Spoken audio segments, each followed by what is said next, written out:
Hey everyone, welcome back to Poplar Preparedness and a food shortage update. Reports coming from you guys and from other sources covering the entire world. We got some flooding in a lot of places, power outages. We got reports coming in from New Zealand, from South Africa. We got lots of reports across the United States, and of course, we got our prepper tip of the day. All right, let's jump right into it, folks. First off, South China has a lot of flooding going on right now. 500,000 people have seen damage to their homes.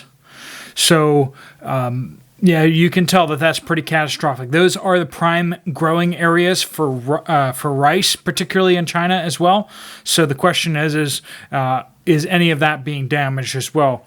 Also, Bangladesh and India have catastrophic flooding in that area too. 5.5 million people have been displaced out of their homes. A lot of flooding, a lot of issues out there. We have not yet received an update on what the wheat, the rice harvest is going to look like over in India, but we are kind of waiting on that. Power issues, electricity grids collapsing around the world. We're just seeing little flickers here and there in some places, and it's more serious in other places. In New Zealand, 10,000 homes went without power. Central California, 1,300 customers went without power yesterday. Apparently that is being restored, so hopes are that they should be back on soon there.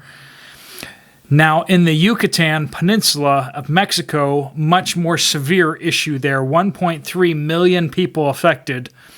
Not only power is out, but internet and phone as well. Cell phones are down too. Folks, a lot of people don't realize this, but if major power goes out to a larger area, if the towers are up, but the internet hubs are down with power, then you don't get internet. And since the cell phones use the internet, no cell phones either. So those major hubs are usually hardwired in pretty hard to the electric grid. So they don't usually go down when there's power outages. Usually the first places to be restored power, and usually cell phone towers don't lose the power. But if you have an extensive power outage in your area, you may not have cell phones for the first couple days, like what we're expected to. You know, people think that the cell phones will work as long as the cell phone towers still have backup power, and that would be true as long as the main central networks and central processing centers still have power. Let's get into your reports out there. Kathy N says, last night I went to 2 stores locally looking for a gallon of milk. Dean's Food, which is, if you've ever seen like Dean's Milk out there, it's a pretty big national brand. Dean's Food will no longer supply milk product. They are going out of the business, and will close their doors June 29th, 2022. Our stores are scrambling to find another supplier. We are in northeast Wisconsin. I'm really upset because I drink a lot of milk. Really, I live in the dairy state. Nanton L says, the Panama City Walmart I was in yesterday had very little salad. And what was there had been a Best Buy date of 6/19. So already out of date. Very little flour, rice, peanut butter, and mustard. Milk about half full. Pasta aisle well stocked, but not much variety. Pasta sauce I prefer had 1 container left. I could only get 1 container of mink oil for my boots. Added this to the need list. Well, when the shelves get empty of mink oil, there's problems, because I would eat any oil before that. Just kidding. Obviously, you use that for leather. But Mountain Girl says, Eastern Oregon.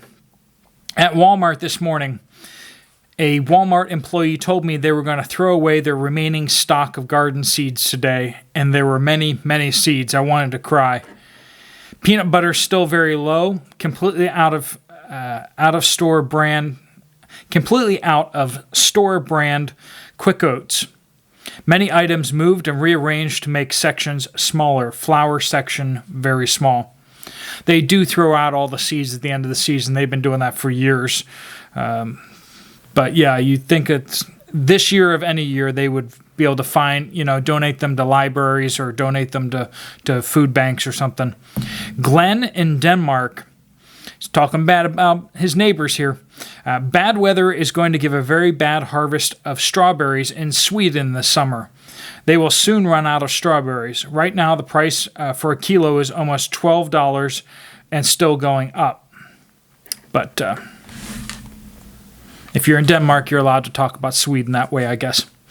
Anonymous in northern New Mexico, name withheld per their request. I work in the front office and shop for a company, which is being withheld by request again, in New Mexico. One of our customers is a farmer and has land in central and northern New Mexico. He told me due to a late frost and extreme winds we had all spring, he lost his apple and apricot crops. Due to weather, he had to delay his first alfalfa crop, which wasn't good due to drought. His second crop is in, but the rain, which we desperately needed, now has his fields too wet to harvest. He said he usually gets 3 plantings in a year, but the water authority is probably not going to allow irrigating later in the summer, so it's not looking good for it. Thought this was informative. Between the drought and forest fires, New Mexico has taken some hits. I personally didn't realize farmers were struggling this much. Good insight. Thank you. Madam K, Northeast Wisconsin, Dollar General.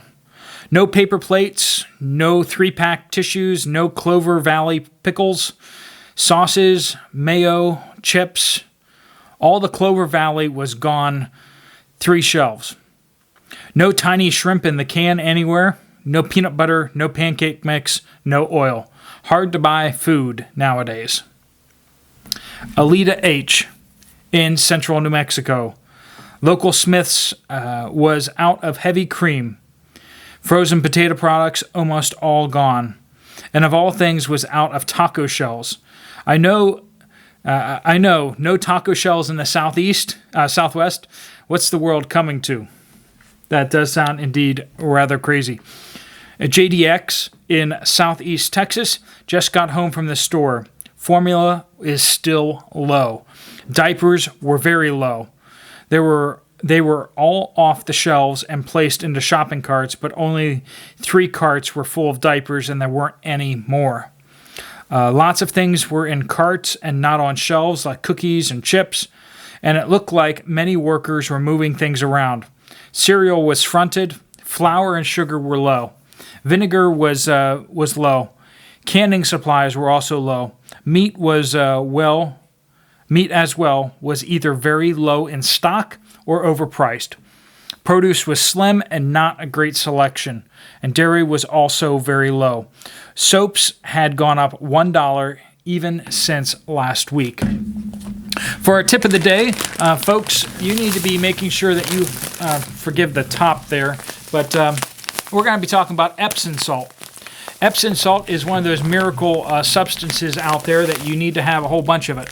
Now, this is like about $5 at Walmart for an 8-pound bag. Magnesium sulfate. This is a great fertilizer. Now, it's not a complete fertilizer, so this needs to be used in conjunction with other products. But this is stuff that will green up your garden. So getting some of this in the ground will help. Don't put too much. Now, if you put a line of this all the way around your garden, you can actually keep a lot of bugs out of your garden, a lot of creepy crawlies from getting into your garden that you don't want to get in. So right there in the garden, you got a bunch of uses. And then, of course, when it comes to health issues, Epsom salt is very useful. So obviously soaking your feet can take a lot of sore out. If you take a bath in salts, you can it gets a lot of magnesium into your system. Also, it does a whole bunch of other cool benefits for you. Relieves arthritis, aches and pains. It can boost your immune system, supposedly. Also, you can actually make a little mixture with this with some water. Make sure you get the right amounts, right, to make a laxative, a light laxative to loosen things up. So this is one of those items that's just like super, super useful. That you can use it in the garden. You can use it for health, especially if you can't get to a doctor. This will help you in your first aid or just home care, especially for older people or anyone who has an injury. This can actually be a big use to them. So make sure you have a whole bunch of Epsom salt. That's just something that everyone should have a whole bunch of. So just think through that. And like I said, $5 for an 8-pound bag. You can get a whole bunch of it for really cheap. It doesn't really need any special stockpiling things. I think you're supposed to keep it out of the heat, but just put it in your basement or in the back of your garage, and it should be all right.